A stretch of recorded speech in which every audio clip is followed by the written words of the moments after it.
اعوذ باللہ من الشیطان الرجیم بسم اللہ الرحمن الرحیم۔ السلام علیکم۔ زمین کربلا پہ لاشاں بکھرے ہوئے تھے۔ تاریخ نے کہہ دیا کہ بغیر کفن دفن کے 3 دن تک رسول اللہ کے خاندان کی لاشیں زمین پہ بکھری ہوئی تھیں۔ 13 محرم 61 ہجری کو جب آس پاس کے لوگوں کو یہ معلوم ہوا کہ فوج کا پہرا کم ہو گیا ہے تو انہوں نے کہا چلو میرے فرات پانی بھر کے آتے ہیں۔ بڑی حسد کی کچھ عورتیں جو نہر فرات سے پانی بھرنے لگی تو دیکھا کربلا کی زمین پہ لاشیں بکھری ہوئی تھیں، کہیں کسی کا بازو کہیں کسی کا جسم۔ انہوں نے جب اس عالم کو دیکھا تو روتے روتے اپنے مردوں کے پاس گئی اور کہنے لگی اے رسول اللہ کا کلمہ پڑھنے والوں، اس کربلا میں رسول اللہ کا خاندان شہید ہو گیا ہے۔ شاید یزید کی فوج نے ان کو شہید کر دیا ہے، ان کی لاشیں بکھری ہوئی ہیں، ان کے خیام جلے ہوئے ہیں، آؤ ان غریبوں کو تدفین کر دیں۔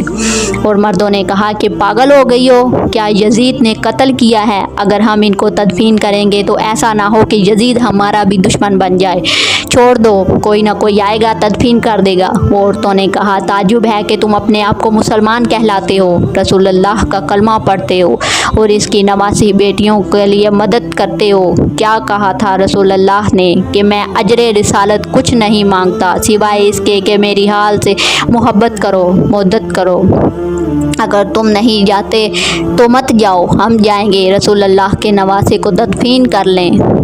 بات جب یہاں تک پہنچی تو ان مردوں میں سے کچھ کی غیرت جاگ اٹھی اور وہ عورتوں کے ساتھ زمین کربلا پہنچے۔ بس ان کا زمین کربلا پہنچنا تھا، کسی کے تن پہ سر نہیں، کسی کو کس طرح تدفین کریں۔ انہوں نے سوچا کہ ایک بڑا سا کھڈا کھودتے ہیں اور سب لاشوں کو اس میں تدفین کر دیتے ہیں۔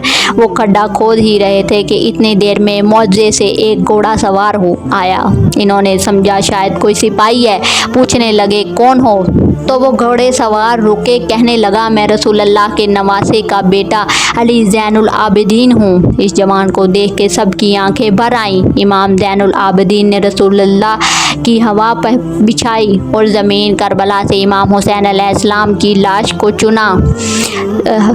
امام حسین علیہ السلام کی لاش کو چننا شروع کر دیا۔ کہیں سے امام حسین کی انگلی ملتی ہے، کہیں سے امام حسین کے جسم کا کچھ حصہ ملتا ہے، کہیں سے پاؤں ملتے ہیں، کہیں سے کندھوں کا گوشت ملتا ہے۔ بس امام حسین کی لاش کے ٹکڑوں کو رسول اللہ کی ابا میں جمع کرتے ہیں اور ایک جگہ زمین میں تدفین کر دیتے ہیں اور اس کے ساتھ ہی اپنے بھائی علی اکبر اور علی اصغر کو بھی تدفین کرتے ہیں اور ایک قبر بنا دیتے ہیں اور وہاں جو ان لوگوں کا بڑا سا کھڈا کھود دیا تھا وہاں دوسرے لاشوں کو تدفین کرتے ہیں۔ اور اس جگہ کو آج بھی کنجزی کہا جاتا ہے، جہاں سب کی لاشیں ایک ساتھ دفن ہیں، سب لاشیں تدفین ہو چکی ہیں۔ تو کسی نے کہا ایک لاش رہ گئی ہے، یہ دیکھو یہ کوئی بوڑھا صحابی ہے، ان کو ہم نے تدفین نہیں کیا۔ امام سجاد رکے، فرمانے لگے یہ حبیب ابن مظاہر ہے، اللہ یہ چاہتا ہے کہ اس کی لاش ایسی جگہ دفن ہو جہاں جب بھی کوئی امام حسین کے پاس آئے تو ان کو سلام کر کے آئے۔ پھر آپ نے جناب حبیب کو تدفین کیا، سب جانے لگے تو امام سجاد نے کہا رکو ایک لاش اور رہ گئی ہے۔ تو لوگوں نے کہا کہ ہمیں تو کچھ نظر نہیں آ رہا۔ تو امام سجاد نے فرمایا آؤ نہر کی طرف۔ جب وہ فرات کی طرف جانے لگے تو ایک بازو نظر آیا، تھوڑا آگے بڑھے تو دوسرا بازو نظر آیا، بس تھوڑا آگے ہی چلنا تھا تو جناب ابو الفضل عباس علمدار کی لاش نظر آئی۔ جناب غازی عباس کو اسی جگہ تدفین کر دیا جہاں وہ گھوڑے کی ذہن سے زمین پر آئے۔ آج بھی قبر عباس اور قبر حسین ایک دوسرے کے آمنے سامنے ہیں۔ سلام ہو رسول پاک صلی اللہ علیہ وآلہ وسلم کے کنبے پر، سلام ہو اللہ کے رسول فرزند پر، سلام ہو ان غریبوں پر جن کی لاش 3 دن تک پامال ہوتی رہی۔